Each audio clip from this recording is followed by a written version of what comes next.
British government called it a commission, but for Indians it was an insult. जी हाँ दोस्तों, 1927 में एक commission का गठन किया गया जिसमें सारे के सारे जो मेंबर्स थे वो ब्रिटिशर्स थे, कोई भी भारतीय नहीं था. And why they came to India? They came to study and decide India's political future without a single Indian voice. Its arrival sparked nationwide protest and shook the foundation of British rule. We are going to know details of this controversial commission in this video. So hello everyone, welcome back. Welcome to the part 15 of our Indian polity lecture series. भारतीय राज व्यवस्था के भाग 15 में आप सबका स्वागत है. Presently we are dealing with the first chapter of Indian polity, that is historical background of Indian constitution, and today we are going to see Simon Commission. So what are the topics which we are going to discuss in this video? First of all, we will be talking about the background of Simon Commission. उसके बाद फिर हम objectives देखेंगे. Then हम देखेंगे that what was reaction from India. How Indians reacted वो हम देखेंगे. उसके बाद फिर क्या recommendations जो है वो दिए गए साइमन कमीशन के द्वारा उसे हम समझेंगे. क्या consequences हुए वो हम समझेंगे. Significance क्या था वो हम समझेंगे. And lastly हम practice questions देखेंगे. सो बैकग्राउंड की अगर मैं बात करूं तो Government of India Act 1919 which is also known as Montagu Chelmsford reform, इसमें कहा गया था कि एक कमीशन का हम गठन करेंगे after completion of 10 years of this act. कि इस एक्ट ने कैसा काम किया भारत के अंदर उस चीज का रिव्यू जो है वो कमीशन करेगी. एंड उसी के रिजल्ट में हम देखते हैं कि नवंबर 1927 में साइमन कमीशन का गठन किया जाता है और ये समय से 2 साल पहले जो है बना दिया जाता है. क्यों गवर्नमेंट ऑफ इंडिया एक्ट लाया गया था, उसके बाद बोला गया कि 10 इयर्स, तो टाइम क्या हो जाता 1929. तो कमीशन जो है 1929 में बनना था, बट 2 साल पहले जो है वो बन गया. तो 2 साल पहले बना तो कुछ ना कुछ तो कारण रहा होगा. तो अभी हम कारण जानेंगे कि किन कारणों की वजह से ये साइमन कमीशन का गठन जो है वो टाइम से पहले किया गया. तो उस समय पॉलिटिकल अनरेस्ट जो है इंडिया में काफ़ी ज़्यादा चल रहा था. इंडियंस जो है वो प्रोटेस्ट कर रहे थे ब्रिटिशर्स का, जिसकी वजह से ब्रिटिशर्स जो है वो परेशान थे and they were feeling pressurised. तो उस प्रेशर को रिलीज करने के लिए और इंडियंस को दिखाने के लिए that we are going to do something for you, so शांति मेंटेन करके रखो, इसलिए साइमन कमीशन जो है वो भेजा गया इंडिया में. जो कंजर्वेटिव गवर्नमेंट थी ब्रिटेन में जो उस समय रूल कर रही थी वो कहीं ना कहीं चिंतित थी कि कहीं लेबर पार्टी अगर सत्ता में आ गई तो ये कमीशन जो है उसका गठन जो है वो बदल ना दिया जाए, वो चेंज ना कर दिया जाए. एंड साथ ही साथ जो स्वराजिस्ट पार्टी था इंडिया में उसको कमजोर करने के लिए ब्रिटिशर्स ने एक पॉलिटिकल टूल के रूप में साइमन कमीशन का इस्तेमाल किया. ओके, साइमन कमीशन जो आया उसका चेयरमैन कौन था? John Simon. इसी वजह से इस कमीशन का नाम जो है साइमन कमीशन पड़ गया. ठीक है, इसके अंदर टोटल कितने मेंबर्स थे? 7. सातों के सातों अंग्रेज, कोई भी इंडियन मेंबर नहीं था, जिसके वजह से भारी विरोध जो है होता है पूरे भारत में इस कमीशन का. अब हम ऑब्जेक्टिव्स की बात करेंगे. साइमन कमीशन जो है वो क्यों भेजा गया था, क्या मेजर ऑब्जेक्टिव्स थे. तो हम देखते हैं कि साइमन कमीशन को कहा गया था कि गवर्नमेंट जो है इंडिया में किस तरीके से काम कर रही है, उसका वर्किंग परफॉर्मेंस जो है कैसा है, इसको आप एनालाइज करोगे एंड उसके बेसिस पे आप रिपोर्ट हमें बना के दोगे.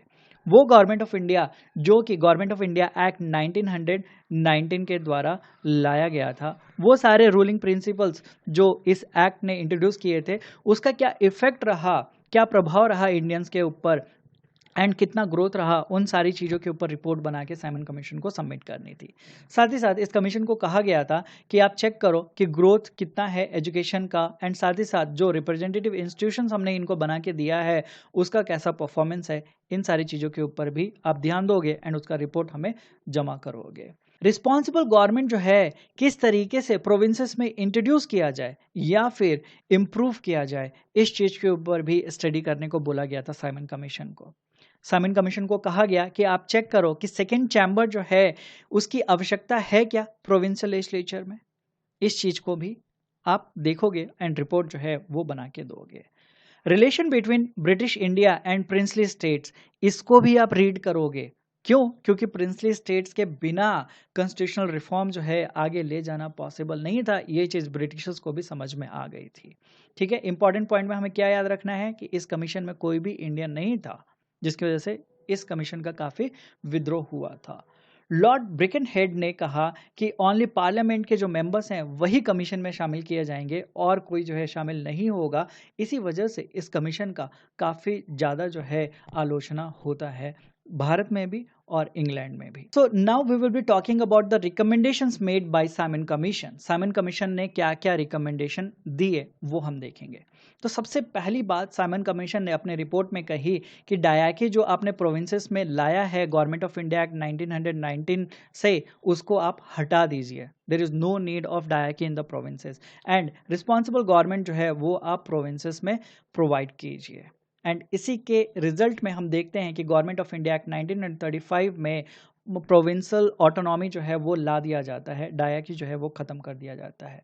इस कमीशन ने कहा कि ब्रिटिश इंडिया को और प्रिंसली स्टेट्स को मिला के एक फेडरेशन का गठन होना चाहिए ताकि प्रिंसली स्टेट को भी हम अपने साइड मिला के रख सकें एंड इनके ऊपर भी हमारा कंट्रोल जो है वो अच्छा बन के रह सके। एंड कॉन्स्टिट्यूशनल रिफॉर्म्स जो है उसके अंदर हम इनको भी इन्वॉल्व कर पाए बिकॉज उनको रियलाइज हो गया था that without having any support from princely states constitutional reform जो है आगे इंडिया में ला पाना मुश्किल है। ठीक है, साथ ही साथ इस कमीशन ने कहा कि कॉम्युनल इलेक्टोरेट जो है उसको रखा जाए, कॉम्युनल इलेक्टोरेट जो है वो खत्म ना किया जाए। यही वो कमीशन है जिसने अपने रिकमेंडेशन में ये बात कही कि बर्मा को इंडिया से अलग कर दिया जाए and as a result Government of India Act 1935 लाकर बर्मा यानी आज का म्यांमार जो है उसे इंडिया से अलग कर दिया जाता है। So this recommendation was given by Simon commission. साथ ही साथ इस कमीशन ने कहा कि कोई डोमिनियन स्टेटस देने की ज़रूरत नहीं है भारत के लोगों को। रिस्पॉन्सिबल गवर्नमेंट जो है सेंटर में आप मत लाओ, आप प्रोविंशियल जो एडमिनिस्ट्रेशन है वहाँ पे इस चीज़ को बढ़ावा दो, सेंटर में मत दो। तो ये इंपॉर्टेंट रिकमेंडेशंस थे साइमन कमीशन के। सो सिग्निफिकेंस ऑफ साइमन कमीशन की हम बात करें तो हम देखते हैं कि पॉलिटिकल सिग्निफिकेंस में क्या इम्पैक्ट पड़ा। तो सेल्फ रूल का डिमांड जो है इंडियंस के द्वारा वो और ज़्यादा किया जाने लगा एंड इस कमीशन की वजह से हमें देखने को मिलता है कि इंडियंस जो है वो कितने ज़्यादा यूनाइट हो जाते हैं against British policies. Constitutional significance हम देखें इस कमीशन का तो इस कमीशन के रिपोर्ट ने एक ग्राउंड वर्क जो है वो तैयार किया for preparing government of India Act 1935। Government of India Act 1935 जो कि most detailed pre independence constitution था। अभी तक जितने भी गवर्नमेंट ऑफ इंडिया एक्ट पास किए गए थे ब्रिटिश सरकार के द्वारा, उसमें से ये एक्ट सबसे ज़्यादा डिटेल था and government of India Act 1935 के बहुत सारे प्रोविजंस जो हैं वो हमने अपने कॉन्स्टिट्यूशन में डाले after independence. Okay, social significance की हम बात करें तो हाँ, जो नेशनलिस्ट फीलिंग थी उसको काफ़ी ज़्यादा बढ़ावा मिला, लोग जो हैं काफ़ी ज़्यादा एकजुट हुए and it inspired the future moments against the British rule in India. तो ये कमीशन जो है वो काफ़ी इंपॉर्टेंट रोल प्ले कर गया। रिस्पांस में हम देखते हैं कि कांग्रेस जो है वो आगे जाके नेहरू रिपोर्ट लेके आती है जो डिमांड करती है डोमिनियन स्टेटस का। साथ ही साथ Muslim League under the leadership of Jinnah वो 14 पॉइंट्स लेके आते हैं to protect Muslim rights. And Simon Commission जो है वो फेल जरूर हुआ बट इसने एक बहुत अच्छा काम किया कि ब्रिटिशर्स को उनकी औकात जो है वो दिखा दी।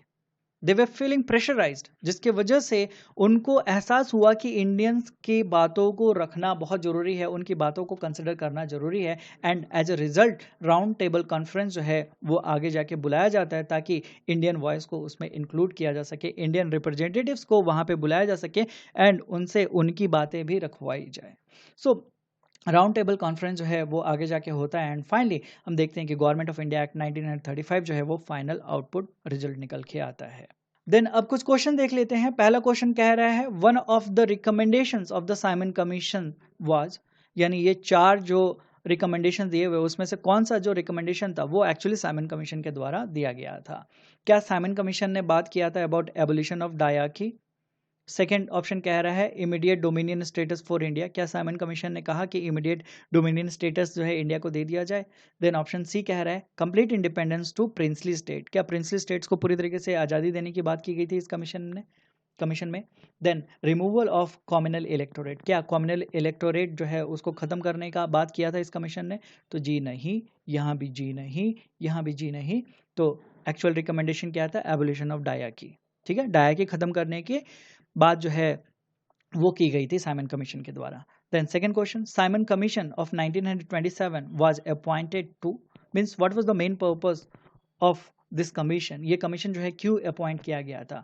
क्या ये गवर्नमेंट ऑफ इंडिया एक्ट 1935 को ड्राफ्ट करने के लिए बनाया गया था? क्या ये रिव्यू करने के लिए बनाया गया था working of government of India Act 1919? या फिर डायाकी जो है प्रोविंसेस में लाया जाए, इस चीज़ को इंट्रोड्यूस करने के लिए ये कमीशन लाया गया था? या फिर फाइनल जो ऑप्शन दिया गया है वो है to grant complete independence to India, क्या फुल आज़ादी जो है, इंडिपेंडेंस जो है भारत को देने के लिए ये कमीशन लाया गया था? तो जी नहीं। सही आंसर क्या है? गवर्नमेंट ऑफ इंडिया एक्ट 1919 के तहत जो सरकार यहाँ पे स्थापित की गई उसके वर्किंग को रिव्यू करने के लिए ये कमीशन जो है वो बनाया गया था। सो आई होप कि आपको ये चीज़ें समझ में आई होंगी। The Simon Commission came with no Indians, but it united India like never before. It was a lesson the British could never ignore. So that's all in this video. I hope कि आपको video पसंद आया होगा। Video पसंद आया होगा तो please video को लाइक कीजिएगा। आपके अगर कुछ डाउट्स बाकी रह गए हों तो कमेंट सेक्शन में आप पूछ सकते हैं। वीडियो अगर अच्छा लगा हो तो प्लीज़ शेयर कीजिएगा, और चैनल को आपने सब्सक्राइब नहीं किया है तो ऐसे ही और डिटेल वीडियोज़ के लिए प्लीज़ चैनल को सब्सक्राइब कर लीजिए और hit the bell icon to get the latest notification. So that's all in this video. I will be catching you in next video with Nehru Report and Jinnah's 14 point. So till then, take care. Bye bye. Thank you. Jai Hind.